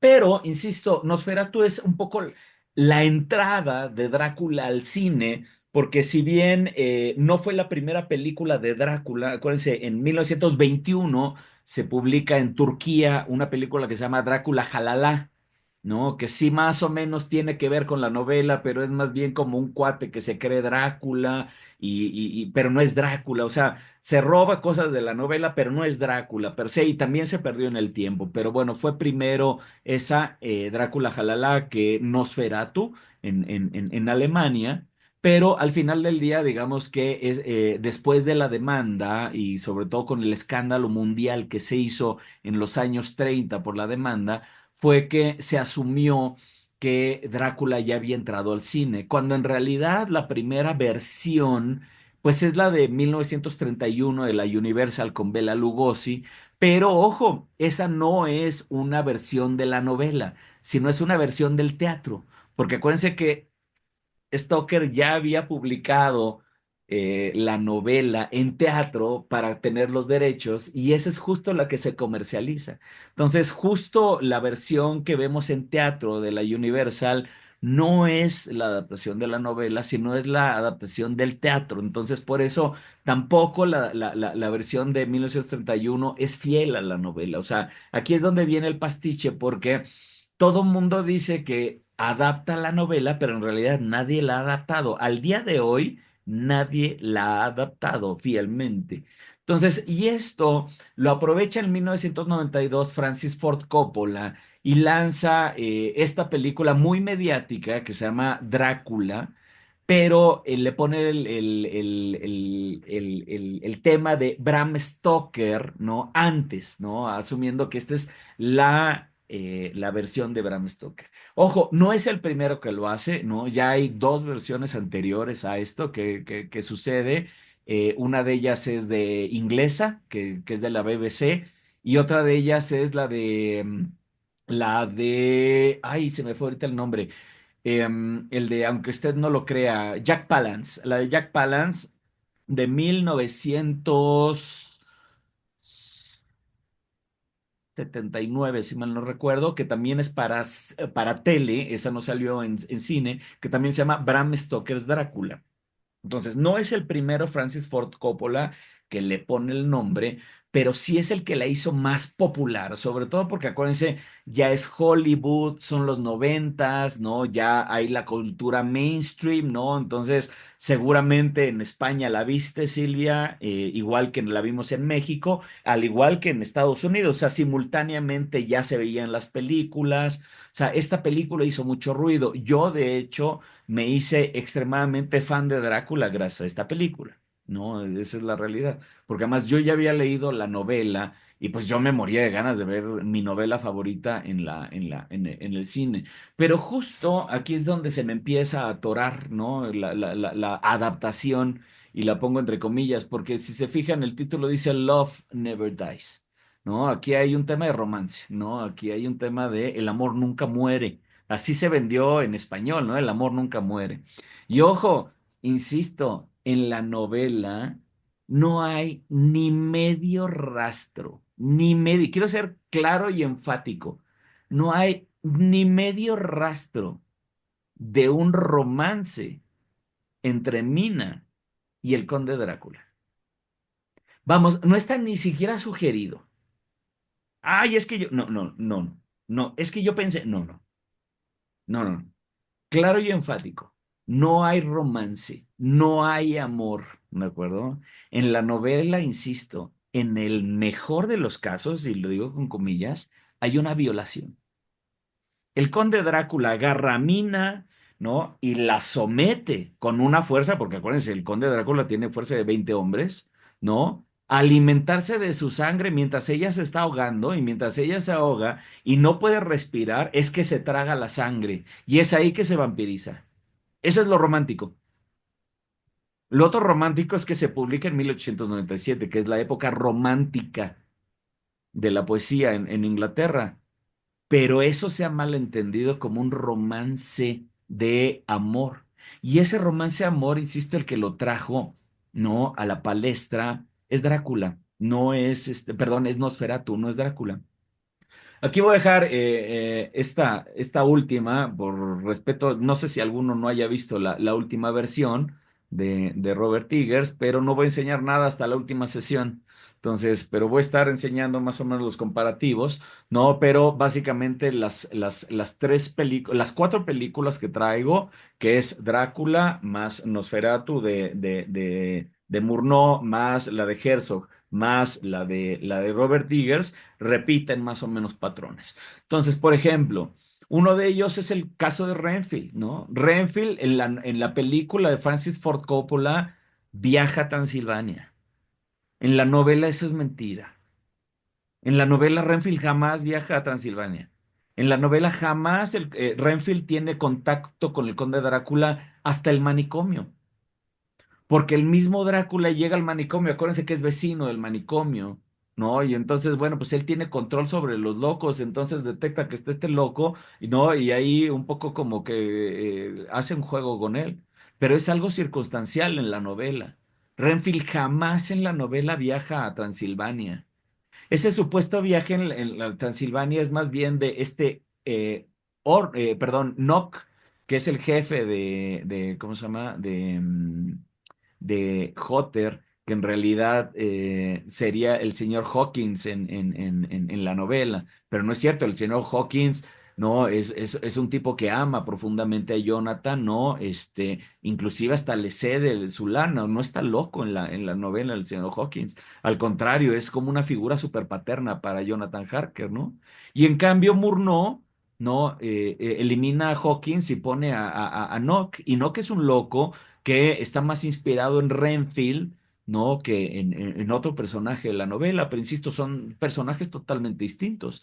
Y este ya trae un pacto con el diablo, este ya trae un pacto con el conde Orlok, precisamente. Ese es el contrato que trae en la mano, el famoso contrato Nock Orlok, ¿no? Donde están intercambiando almas, ¿no? Ese es un poco el tema. Entonces, aquí lo que vemos es que ya Francis Ford Coppola se aleja de la novela y se acerca más a Nosferatu. Entonces, un poco mi tesis que yo traigo también a estas sesiones es que el Drácula de Francis Ford Coppola es más Nosferatu que Drácula. Fíjense otro ejemplo, ¿no? Aquí lo vemos en el tema del viaje de Jonathan al castillo, ¿no? Lo vemos en las cuatro películas, pero justo se da casi a la mitad en todas ellas. En la película de Francis Ford Coppola primero se avienta, ahorita lo vamos a ver, pero un interludio bastante largo, ¿no? Y luego Jonathan se va a despedir de Mina y después emprende el viaje, ¿no? Eso es algo que sucede en la película de Nosferatu. Vemos a Hotter yéndose a despedir de Mina y después se va a Transilvania. Eso no pasa en la novela. En la novela, Jonathan ya está en el tren, es con lo que inicia la novela. Jamás se despide de Mina, ¿sabes? Eso es completamente Nosferatu. Por eso les digo que el Drácula de Francis Ford Coppola es más Nosferatu que Drácula. Vean esta escena, esta escena es clarísima, ¿no? Cuando está Jonathan ahí con el conde Drácula, ¿no? La escena se corta el dedo. Harker en la película, cosa que en la novela no sucede, ¿no? Y aquí esta es clarísima. Este es el punto donde, insisto, esta es mi tesis, donde Francis Ford Coppola le hace más honor a Nosferatu que a Drácula. Insisto, el Drácula de la novela, para empezar, está vestido de negro. Y el Drácula de Francis Ford Coppola está de rojo de entrada, ¿no? Cosa que no vendría en ningún sentido al caso. No puede ser una adaptación, insisto, cuando es tan radical. Stoker menciona claramente que no tiene nada de color y aquí lo primero que vemos es rojo. Y luego lo que vemos allá es la sombra de Drácula. Y acuérdense lo que les dije, Van Helsing lo dice clarísimo, Drácula no genera sombra. Y el Drácula de Ford Coppola tiene sombra como la sombra del vampiro. No, véanlo, aquí lo tenemos claro, ¿no? Aquí un ejemplo, dos ejemplos que remite más a la sombra de Nosferatu que a la, insisto, a la misma narrativa de Drácula. Y luego aquí vemos la escena final, ¿no? Donde vemos la muerte del vampiro, ¿no? En un enamoramiento con la doncella. Pues es algo que sucede también acá, porque insisto, en la novela no pasa esto. No hay romance, no hay ni siquiera atracción. Drácula, insisto, para nada pierde el tiempo con Mina. No tiene tiempo Drácula para perder el tiempo con Mina. ¿Saben? O sea, estamos hablando de dos cosas distintas. Entonces, bueno, pues ya para acabar, vamos a analizar un poco la trama y ya entramos a la sección de preguntas y respuestas. Aquí es muy interesante lo que hace Francis Ford Coppola porque hace un pastiche. Se roba, acuérdate, Still Like an Artist, ¿no? Roba como un artista. Se roba la historia de Vlad el Empalador, ¿no? Y la mete de manera muy bien, porque además el guión fluye muy bien, tengo que decirlo, a mí me gusta mucho esta película, la amo y la odio en igual medida. La amo porque es Drácula, ¿no? Y me gusta mucho la trama, tengo que decirlo, esta onda del romance creo que le funciona y es una obra romántica, pero la odio pues porque no es Drácula, no es mi Drácula, por lo menos el de la novela no es. Pero es una gran película, indiscutiblemente. Pero insisto, aquí vemos hasta los empalados, ¿no? Entonces ahí va Vlad, y ojo, aquí James Hart, que es el escritor, ¿no? Se roba una leyenda muy bonita rumana que sí existe y que además hay un río que se llama el río Princesa, ¿no? Donde una princesa se suicidó, literalmente. Entonces, esa es parte del folclore rumano. Y eso es un poco lo que sucede con Drácula, que todo el mundo se roba de aquí y de allá y le va poniendo este gran rompecabezas. Entonces, todo esto, digamos, está sustentado y entonces por eso la gente dice, claro, pues es real, ¿no?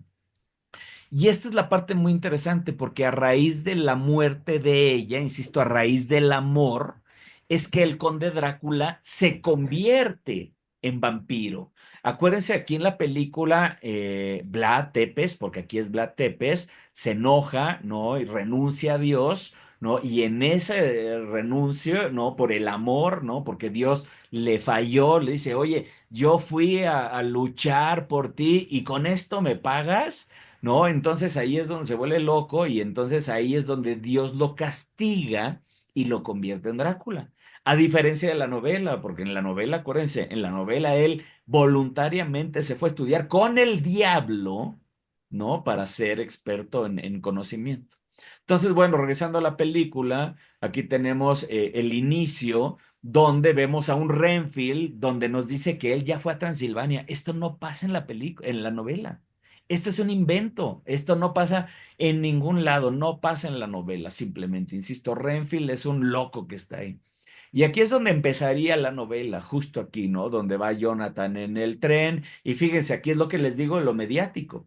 Y aquí es donde nos hace un poco de trampa Francis Ford Coppola, porque sí mete cosas de la novela. Por ejemplo, aquí dice 25 de mayo, Budapest, cosa que está mal, porque Jonathan Harker está el 5 de mayo en Budapest, no el 25 de mayo, eso está claro en la novela, ¿no?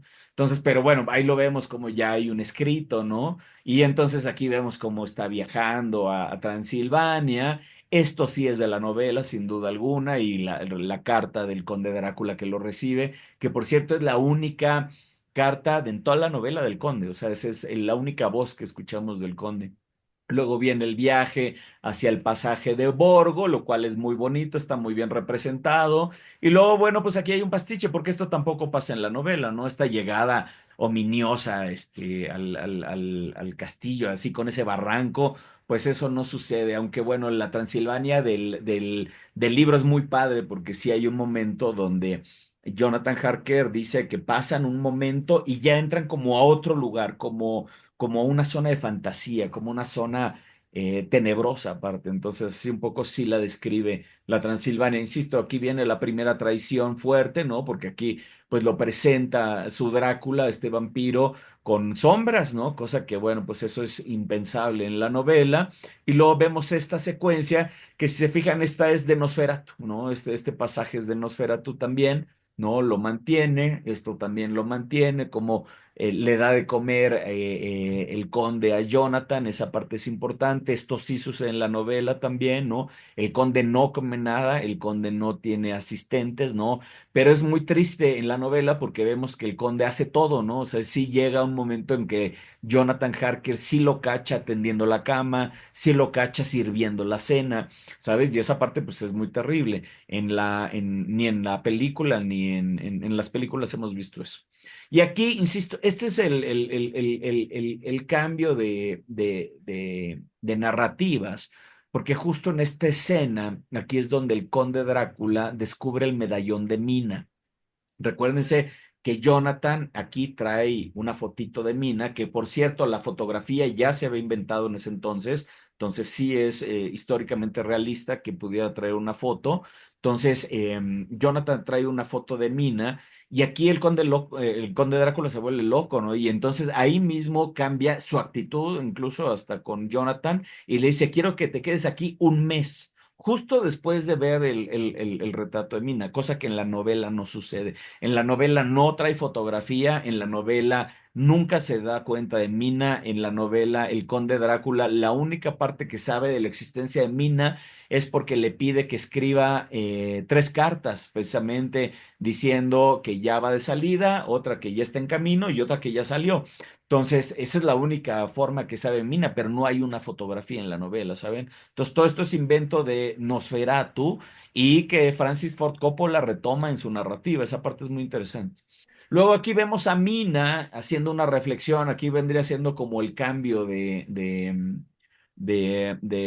son tres actos en la novela. La primera es el castillo, la segunda es la parte de Lucy y la tercera es la parte de Mina.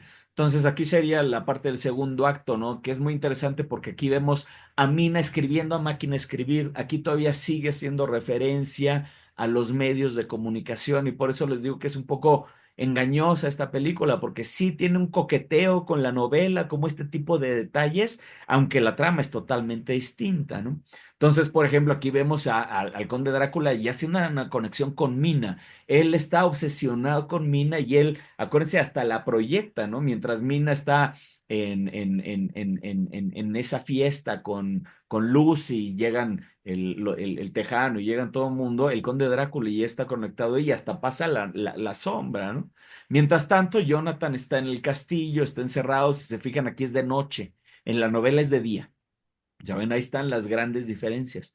Insisto, le dice buen día y por eso es que voltea y se saca de onda porque lo llama, ¿no? Y no lo ve en el espejo. Y acá, bueno, pues aquí está completamente de noche. Aquí esta parte es interesante porque, bueno, aquí se mantiene la parte del satanismo, ¿no? Aquí, acuérdense que la novela sí es completamente oscura y aquí, bueno, pues es más romántica, pero el romance tiene que ver con el tema del pelearse con Dios, ¿no? Por su chica. Bueno, pues aquí esto sí sale en la novela, acuérdense, este es otro guiño guiño de la novela. Los personajes sí son de la novela, esta parte también es importante, ¿no?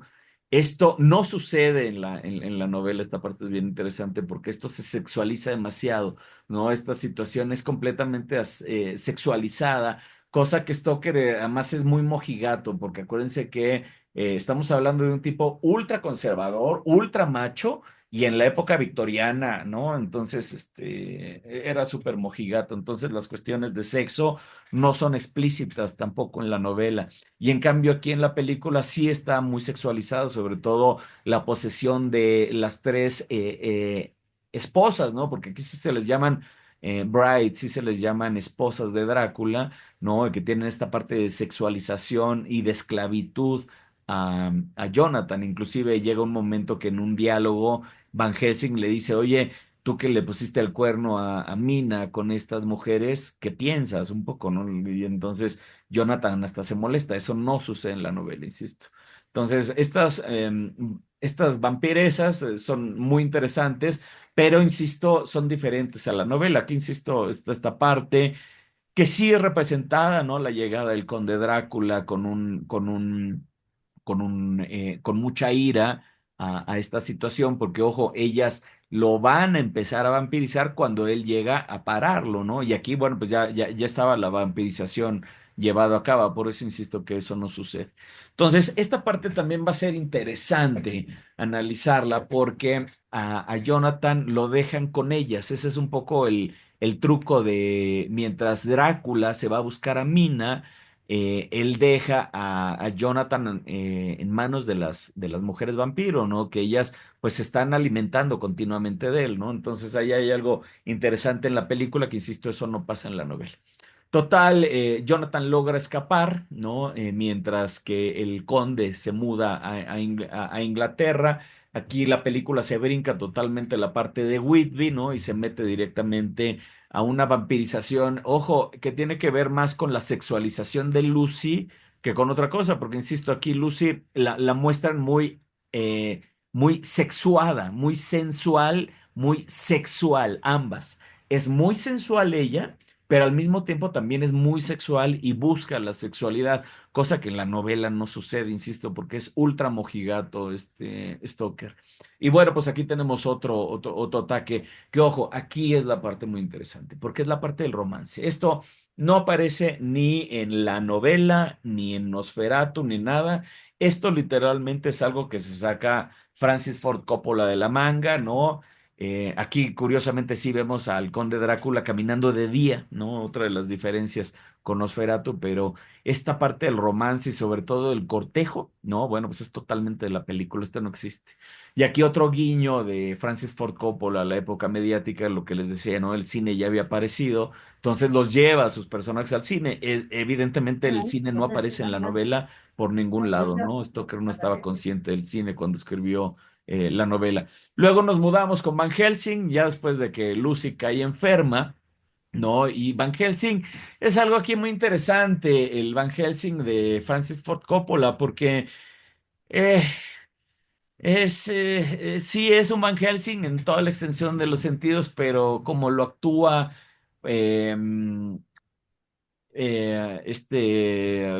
se me fue el nombre, discúlpeme, Anthony Hopkins, lo hace totalmente distinto. Yo la verdad es que tengo que confesar que detesto yo al Van Helsing de la novela, me parece un tarado.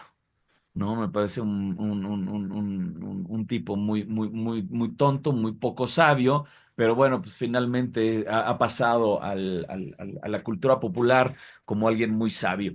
Y aquí lo vemos otra vez romanceando, ¿no? Aquí esto no sucede, esto es algo completamente fuera de todo canon, ¿no? No existe ni en la novela ni en las películas de Nosferatu, nada, ¿no? Este romance es completamente inventado y sobre todo con esto que les digo de que era Vlad Tepes, ¿no? Y que perdió un amor.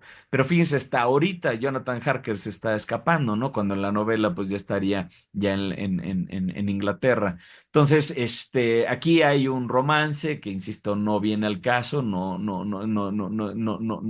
aparece por ningún lado, es completamente creado, ¿no? Y sin embargo, em, mantiene una línea paralela con la novela, porque ese romance de una u otra manera sigue corriendo con la línea narrativa, nada más que ahora Drácula está tan enojado, ¿no? Porque Mina se va con Jonathan y lo deja, que él termina matando a Lucy, por eso la mata en la película, ¿no? Es medio absurdo. ¿No? Y la mata en venganza, más bien, ¿no? Eso no pasa en la película tampoco. Acuérdense, él se está vampirizando de ella y se mantiene de ella y por eso es que muere Lucy, pero en términos generales no existe eso.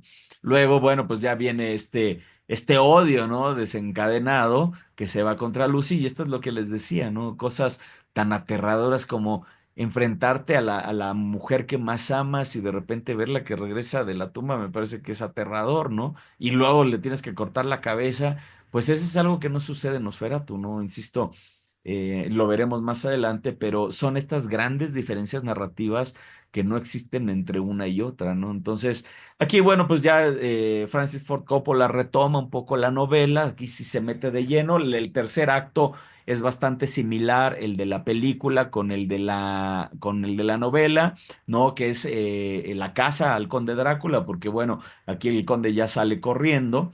Fíjense, esta parte es interesante porque este personaje no sale en la novela tampoco. No, el conde Drácula sí se transforma en vampiro, pero no en un monstruo de estas naturaleza, ni tampoco en hombre lobo, ¿no? Y acá sale un hombre lobo a plenitud, ¿no? Es muy interesante, ¿no? Cómo la representación va cambiando. Y bueno, pues de lo que les decía, viene la persecución, llegan a Transilvania, ¿no? Y termina. Y aquí es donde terminan un poco las dos narrativas, ¿no? Porque, insisto, por un lado es la muerte de el personaje que además alcanza la redención. Y esta parte es muy interesante. El Drácula de Francis Ford Coppola alcanza la redención y es perdonado por Dios, ¿no? Llega un momento en que al final de toda la trama, pues Dios se apiada de él, ¿no? Y lo destransforma en vampiro. Y entonces él alcanza su redención gracias al amor que le tiene a Mina. Insisto, pues nada más alejado de eso, ¿no? En la novela. En Drácula, en la novela, el vampiro muere porque le cortan el cuello, precisamente. Nada, nada, nada, nada que ver con romance, nada que ver con un beso, nada que ver con algo así bonito, ¿no? Al contrario, le cortan el cuello y por otro lado Quincy Morris le entierra otro cuchillo en el corazón. Eso combinado con la caída del sol, pues hace precisamente como era, ¿no? Entonces, pues ahí están las grandes diferencias, insisto, el día de hoy. Hemos visto Drácula como tal, Drácula de Bram Stoker, vemos cómo Stoker per se no es original, pero él sí obliga a todo mundo a que al registrar su novela, a que se convierta en algo que le tengamos que pagar derechos a él, ¿no? A nivel mundial, ¿no? Y eso hace que después Murnau y Alvin Grau se metan en un problema con la demanda, que sí eventualmente ganaron, sin duda, perdón, perdieron ellos, ¿no? El Stoker State ganó, eso es indudable. La mayoría de las películas se quemaron de Nosferatu, pero insisto, para empezar, y lo vamos a ver la siguiente sesión, Alvin Grau no quería ser Drácula. Alvin Grau quería hacer una película de vampiros que hablara de el ocultismo. Y es lo que hace, ¿no? Él hace una película llena de ocultismo, llena de horrores, llena de satanismo, llena de cosas así, ¿no? Y que sí tiene que ver con Drácula sin duda alguna, ¿no? Y que le robó un chorro de cosas, bueno, pero toda la vida, ¿no? Pero de que sea la misma, que sea una adaptación, es ahí donde yo difiero, ¿no? Porque para mí no es una adaptación, sino es una inspiración. Y entonces, ese es un poco este primer módulo del taller. ¿Qué opinan? ¿Cómo vamos? ¿Qué opinan? Ahora sí. Vénganse. Silvia, seguro tienes muchos cuestionamientos.